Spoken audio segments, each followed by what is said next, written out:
दोस्तों साल 1976 में एक सोवियत एस्ट्रोनॉमिकल ऑथर ज़ेकरिया सिटचिन ने अपनी पहली बुक द 12th प्लैनेट में बड़ी ही सनसनीखेज बातें लिखी थी।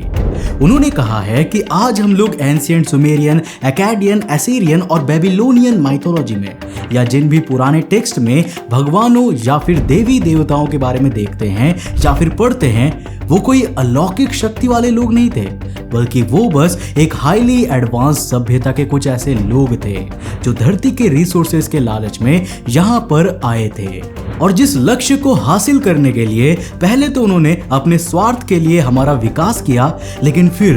हमें गुलामों की तरह ट्रीट करने लगे या फिर इनडायरेक्टली हमारे जरिए अपना काम निकलवाने लगे। ज़ेकरिया सिटचिन ने आज से लाखों साल पुराने स्क्रिप्चर्स को एनालाइज करने के बाद ये निष्कर्ष निकाला था कि कुछ पौराणिक संस्कृतियों में सुमेरियंस जैसी सभ्यता के लोग अपने देवताओं को अनुनाकी के नाम से पुकारा करते थे, जिन्होंने अपने संसाधनों के माध्यम से मानव विकास को एक बहुत बड़ा उछाल दिया था। लेकिन उन टेक्स्ट को सालों तक स्टडी करने के बाद सिटचिन ने यह इंटरप्रिटेशन किया कि वो लोग कोई देवता नहीं थे, बल्कि वो सारे लोग निबिरू नाम के एक ऐसे ग्रह से आए थे जो हमारे सोलर सिस्टम के अंदर ही एग्जिस्ट करता है। अब दोस्तों, वो लोग यहाँ पर आए किस लिए थे और क्या उन्होंने जेनेटिक इंजीनियरिंग करके इंसानों को डेवलप किया है? वेल, आज के इस वीडियो में हम इसी मुद्दे की जड़ तक जाने वाले हैं। तो हेलो गाइस, मैं हूं कौशिक और चलिए शुरू करते हैं आज के एंशिएंट एपिसोड को। दोस्तों, अगर शुरू से शुरू किया जाए तो इस कहानी की शुरुआत होती है साल 1849 में, जब इराक के अंदर निनेवो शहर के अलग अलग क्षेत्रों में प्राचीन मेसोपोटामिया सभ्यता से संबंधित सबूतों को ढूंढने के लिए खुदाई की जा रही थी। अब शुरुआती कुछ दिनों में तो केवल रेत ही रेत हाथ लग रही थी, लेकिन एक दिन उन्हें काफी बड़ा महल मिला, जिसके बाद तकरीबन 4 साल तक चलने वाली इस खोज में उन्होंने कई स्कल्पचर्स तो खोज निकाले ही थे, साथ ही साथ उनके हाथ काफी सारी क्ले टैबलेट्स भी लगी, जिनमें प्राचीन सुमेरियन मान्यताओं और साक्ष्यों के आधार पर मनुष्यों की उत्पत्ति और देवताओं के रोजमर्रा के जीवन के बारे में लिखा हुआ था। अब चूंकि उस वक्त के देवता या वो अनुनाकी मेसोपोटामिया के साम्राज्य में धरती पर ही रहा करते थे। कुल मिलाकर अकेले ईरान में खोजे गए 20 से 30 हजार टैबलेट्स में कई हैरतअंगेज बातें लिखी हुई थी, जिनमें से 7 टैबलेट्स में एनुमा एलिश नाम की बेबीलोनियन कथा का एक ऐसा विस्तृत रूप था जो मनुष्य के जन्म को बयान कर रही थी। अब वैसे तो इस कहानी में अलग अलग धर्मों के अनुसार मार्डुक की जब किसी लड़ाई के वक्त एक देवता का खून नीचे जमीन में गिर गया था, तो उस खून की बूंद के मिट्टी में मिल जाने से इंसानों की संरचना हुई थी। लेकिन सिटचिन ने बताया कि हमारे पूर्वजों ने अज्ञानता के साए में असली कहानी को अपनी समझ के हिसाब से दुनिया के लिए लिख दिया, ताकि उसे सब कोई समझ सके। लेकिन उन कथाओं के बजाय क्यूनिफॉर्म्स में चीजें हकीकत से जुड़ी हुई लगती है, क्योंकि उसमें बिना चीजों को छोटा करे एज इट इज इंटेलिजेंस के साथ लिखा गया है, और जिसे जब हम लोग आज के साइंस के नजरिए में पढ़ते हैं तो हमारे पैरों तले जमीन खिसक जाती है। इंटरप्रिटेशन के दौरान सबसे पहले यह पता चला कि पौराणिक भाषाओं में अनुनाकी का मतलब ही होता था ऐसे लोग जो ऊपर यानी आकाश से आए हो, और ये शब्द ही उन देवताओं की ओरिजिन को काफी हद तक जस्टिफाई कर देता है। सिटचिन ने आगे जाकर अपनी स्टडी के बारे में यह भी बताया कि आज हम लोग जिन अनुनाकियों को देवता की तरह ट्रीट किया करते हैं, प्राचीन सुमेरिया में एक घुट की उसको लेकर एक अलग ही राय थी, जो हकीकत भी हो सकती है। अब उनका ऐसा मानना था कि अनुनाकी की सबसे पहली पीढ़ी जो धरती पर आई थी, उनके आने के पीछे की वजह ही ये थी कि उनका होम प्लैनेट एक तरह की क्लाइमेट कैटास्ट्रॉफी से जूझ रहा था, और उसको सॉल्व करने के लिए वो एक खास धातु की खोज में हमारे ग्रह पर आए थे। अब पहले तो सिटचिन को भी ये नहीं पता चला कि आखिर यहाँ किस धातु की बात हो रही है, लेकिन जब पीले और बेशकीमती जैसे शब्द उस धातु के लिए कुछ तस्वीरों के साथ इस्तेमाल किए गए, तो वो और उनकी पूरी टीम समझ गई कि यहाँ पर सोने की ही बात हो रही है। अब सोने यानी कि गोल्ड के बारे में तो आपने काफी बार सुना होगा, और हमारे देवताओं और प्राचीन कहानियों में सोने के महत्व को आप जानते ही होंगे। और केवल हमारी नहीं, बल्कि वर्ल्ड के काफी सारे अलग अलग जगहों के देवता भी सोने को ही सबसे ज्यादा इंपॉर्टेंट माना करते थे। अब हो सकता है कि वो अनुनाकी सोने को किसी एनर्जी सोर्स की तरह ट्रीट करते हो। ऊपर से सौरमंडल के बाकी सभी ग्रहों पर सोने की अवेलेबिलिटी आज तक रहस्यों में घिरी हुई है, और इसी वजह से ये एक वैलिड रीजन था कि वो आखिर हमारे ही ग्रह पर क्यों आए थे। अब यार सोना भी कोई ऐसी चीज नहीं थी जिसे बस धरती की ऊपरी सतह पर ही कुरेद कर खोज लिया जाए, जिस वजह से अनुनाकियों ने अपने डीएनए को होमिनिड यानी चिंपैंजीज और गोरिल्ला जैसे बंदरों के साथ मिक्स करके उससे एक परफेक्ट जीव की संरचना करने की कोशिश की, जिसकी बौद्धिक क्षमता और शारीरिक बल कम से कम इतनी हो कि वो सोना निकालने के लिए उनके काम को अंजाम दे सके। और कुछ फेल्ड एक्सपेरिमेंट्स के बाद जब वो सफल हुए तो कुछ इस तरह से धरती के पहले इंसान अस्तित्व में आए थे। अब अगर इसी कहानी को आप उस एनुमा एलिश से कंपेयर करेंगे जिसे हमें आज पढ़ाया जाता है, तो आपको ढेर सारी सामान्यताएं दिखने मिलेंगी,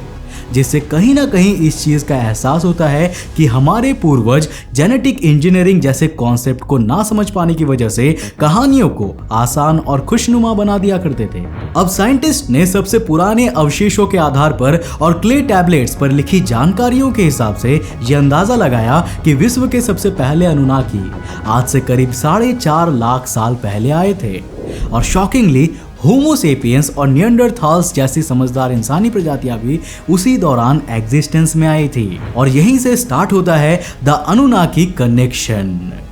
अब अगर आप प्राचीन बेबीलोन के आर्किटेक्चर को देखेंगे तो आपको ये समझ में आएगा कि उनकी आर्ट में हमेशा उनके देवताओं को किसी सम्राट की तरह दिखाया जाता है और कई बार उनके आसपास मौजूद प्रजा या इंसान मजदूर की तरह काम करते हुए भी दिखते थे, जो एक साफ इंडिकेशन है कि उन्होंने इंसानों के लिए बहुत ज्यादा परोपकार नहीं किए थे, बल्कि उनके हर एक काम के पीछे उनका कोई अपना स्वार्थ भी सम्मिलित था, जिससे उन्होंने इंसानों को और समझदार बनाया ताकि वो हमारे ही रिसोर्सेज को बिना मेहनत करे हमारे ही द्वारा यूज कर सके। दोस्तों अभी रिसेंटली जब ईरान की खुदाई की गई थी तो उसमें भी एक बहुत मशहूर 140 किंग्स टैबलेट मिला था, जो प्राचीन बेबीलोन भाषा में लिखा गया था। अब जाहिर सी बात है कि उसमें ऐसे 140 अनुनाकी राजाओं का जिक्र किया गया था जिन्होंने उस साम्राज्य या यूं कहे कि उस वक्त की धरती की प्रजा पर राज किया करते थे। लेकिन तकरीबन 2100 ईसा पूर्व में लिखे गए उस टैबलेट में हैरान करने वाली बात यह थी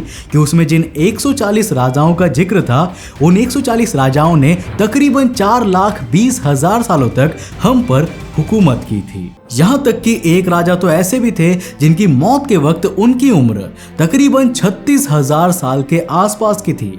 अब इतना तो ऑब्वियस है कि इतना लंबा जीने वाले लोग आखिर इंसान कैसे ही हो सकते हैं, जो एक और फैक्टर है कि आखिर क्यों अनुनाकी अंतरिक्ष के दूसरे कोने से आए हुए लोग थे। अब बातें यहीं पर खत्म नहीं होती, बल्कि जब हम इस बारे में थोड़े और आर्कियोलॉजिकल डॉक्यूमेंट्स में देख रहे थे तो हमने देखा कि ऐसे काफी सारे फॉसिल्स कुछ बहुत ही इग्नोर्ड जगह से बरामद किए गए थे, जिन्हें देखकर इंसानों का डीएनए तो मिल रहा था, लेकिन उनके कंकाल की दिशा उनकी उम्र के 500 वर्ष से अधिक के होने के प्रूफ दे रही थी। अब इन चीजों से हम लोग साबित क्या करना चाहते हैं? तो गाइज हम फैक्ट से हटकर थोड़ा कंक्लूजन पर ही नजर डालते हैं। अगर आज हम लोग पुराने समय से लेकर अभी तक के बंदरों की एवरेज लाइफ स्पैन को निकालने जाएंगे तो हमें ये साफ साफ पता चल जाएगा कि बंदर हमेशा से ज्यादा औसतन रूप से 40 से 45 साल तक ही जीते आए हैं। जबकि वहीं इन so called Anunnaki arrival period के बाद जब हम इंसानों के इंटेलिजेंस बढ़ी और हमारी ब्रांचेस अलग हुई तो हमारे एवरेज लाइफ स्पैन में एक सडन ग्रोथ देखने को मिला। अब सिटचिन के तथ्य जहां प्रूव करते हैं कि अनुनाकियों ने जेनेटिक इंजीनियरिंग करके हमें एक कंप्लीट और इंटेलेक्चुअल ऑर्गेनिज्म बनाया,